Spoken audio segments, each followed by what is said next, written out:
Hello, welcome to my channel. ఈరోజు మన ఛానల్లో మంచి హెల్దీ రెసిపీ వచ్చేసి రాగి ఊతప్పం అండి. రాగి హెల్త్కి చాలా మంచిది. డయాబెటీస్ కంట్రోల్ చేస్తుంది, బీపీ కంట్రోల్ చేస్తుంది. దీంట్లో పచ్చి కొబ్బరి వేసి చేస్తాం కాబట్టి ఊతప్పం చాలా టేస్ట్గా ఉంటుంది. పిల్లలకి ఇలా చేసి పెట్టారంటే పిల్లలు ఇష్టంగా తినేస్తారు. వీడియోకి ఒక లైక్ చేయండి, సబ్స్క్రైబ్ చేసుకోండి. వీడియోలోకి వెళ్ళిపోదామా? ఒక గ్లాస్ రాగులు వేసుకుంటున్నాను. 2 సార్లు బాగా వాష్ చేసుకొని దీన్ని నీళ్ళు వేసుకొని ఒక 4-5 గంటలు బాగా నాననివ్వాలి. బాగా నానినాక మిక్సీ వేసి పెట్టుకున్నాము.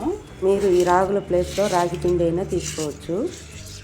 ఒక టెంకాయలోని అర్ధం కొబ్బరి చిప్ప తీసుకున్నాను. సన్నగా కట్ చేసుకొని మిక్సీ పట్టుకోవాలి. ఇదంతా ముందుగా మెత్తగా మిక్సీ పట్టుకోవాలి. ఈ కొబ్బరి అంతా మెత్తగా మిక్సీ పట్టుకున్నాను. చూడండి, రాగులు 5-6 గంటలు నానింది. కొబ్బరిలోకి వేసుకుందాం ఈ రాగుల్ని. ఈ రాగులు వేసుకొని కొంచెం నీళ్ళు వేసుకొని మెత్తగా మిక్సీ పట్టుకోవాలి. నీళ్ళు వేసుకుంటున్నాను. 10 నిమిషాల ముందు అటుకుల్ని శుభ్రంగా 2-3 సార్లు కడుక్కొని నీళ్ళు వేసి పెట్టుకున్నాను. కొంచెము చూడండి నానిపోయింది. ఇప్పుడు ఈ మిక్సీ పట్టుకున్న ఈ పేస్ట్లోకి, రాగుల పేస్ట్లోకి ఈ అటుకుల్ని వేసుకోవాలి. ఇప్పుడు ఒక పిరికిడు అటుకులు వేసుకుంటే సరిపోతుంది. ఇప్పుడు దీన్ని మెత్తగా మిక్సీ పట్టుకోవాలి. ఈ రాగులు అటుకులు అంతా వేసి మెత్తగా మిక్సీ పట్టుకున్నాము. ఇప్పుడు దీన్ని ఒక గిన్నెలోకి వేసుకున్నాము. రాగులు ఎక్కువగా ఉండేది, అందువల్ల 2 సార్లు మిక్సీ పట్టుకున్నాను. ఈ రాగుల పేస్ట్ అంతా వేసి పెట్టుకున్నాక ఇది ఓవర్ నైట్ ఇలాగే వదిలేసేయాలి. అటుకులు వేసాక అటుకుల ప్లేస్లో మీరు రైస్ అయినా వేసుకోవచ్చు. పిండి చూద్దాము. చూడండి, పిండి ఎంత బాగా పొంగిందో. ఓవర్ నైట్ ఉండింది కదా, చూడండి ఎంత బాగా పొంగిందో. ఇప్పుడు ఇందులోకి సాల్ట్ వేసుకున్నాను. 1/4 స్పూన్ సోడా పిండి వేసుకున్నాను. ఇప్పుడు ఇందులోకి వాటర్ వేసుకుందాము. కొంచెము కలుపుకోవాలి బాగా.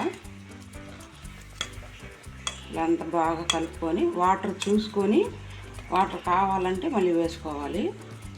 ముందుగా పెనం పెట్టుకొని కొంచెం ఆయిల్ వేసుకోవాలి. పెనం హీట్ అయ్యింది చూడండి. ఇప్పుడు మనం కలిపి పెట్టుకున్న రాగి పిండి వేసుకుందాము. ఇలా 1.5 గంట వేసుకుంటున్నాను. కొంచెం అలా ప్రెస్ చేయాలి. ఇలా ఏదైనా ఒక ప్లేటు మూతేసేయాలి. ఇప్పుడు చూద్దాము. చూడండి, మన రాగి ఊతప్పం బాగా కాలింది. ఇప్పుడు తీసేసుకుందాము. చూడండి, రాగి ఊతప్పం స్పాంజ్ ఇలాగ ఎంత బాగా వచ్చిందో. మీకు కావాలంటే ఇలా చూడండి, ఇలా ఇది 2 వైపులా కాల్చినాను. దోశని 2 వైపులా తిప్పించి ఇలా అయినా చేసుకోవచ్చు. 1 సైడ్ కూడా ఇలా కాల్చుకోవచ్చు. స్పాంజ్ ఇలా ఇడ్లీలాగా ఉంటుంది. మన ఊతప్పం రెడీ. ఇప్పుడు ఎలా వచ్చిందో టేస్ట్ చేసి చూద్దాము. చాలా టేస్ట్గా ఉంది. దీనికి పల్లీ చట్నీ బాగుంటుంది. శనగల కూర కూడా చాలా టేస్ట్గా ఉంటుంది. చికెన్ పులుసులో అయితే అదుర్స్ అనాల్సిందే. మరి మీరు కంపల్సరీగా ఈ రాగి ఊతప్పం రెసిపీ ట్రై చేస్తారు కాదు. ట్రై చేసి మీకు ఎలా కుదిరిందో నాతో షేర్ చేసుకోండి. లైక్ చేయండి, షేర్ చేయండి, సబ్స్క్రైబ్ చేసుకోండి. Thank you for watching.